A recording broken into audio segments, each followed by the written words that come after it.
సింహరాశి వాళ్ళకి విశ్వావసనామ సంవత్సరంలో ఆదాయం 11, వ్యయం 11 కనబడుతోంది. రాజపూజ్యం 3, అవమానము 6 కనబడుతోంది. ఇంకా చెప్పాలంటే అష్టమ శని స్టార్ట్ అయింది కాబట్టి గాయాల విషయంలో, ఇంజురీస్ విషయంలో, బైక్ యాక్సిడెంట్స్ విషయంలో, లేకపోతే రాంగ్ ఇన్వెస్ట్మెంట్స్ చేయడం కానీ, డబ్బు లాస్ అవ్వడం కానీ జరిగే అవకాశాలు ఎక్కువగా ఉంటాయి. 2.5 years ఈ పీరియడ్ ఆఫ్ టైం ఉంటుంది కాబట్టి చాలా కేర్ఫుల్ గా ఉండండి. శనికి సంబంధించిన పూజలు వెంటనే ఆచరించండి.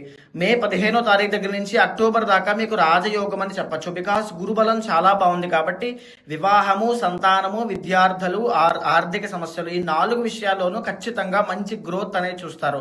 ఎనీ ప్రాబ్లం ఈ 4 సమస్యల నుంచి చాలా ఈజీగా బయటకు వస్తారని చెప్పొచ్చు.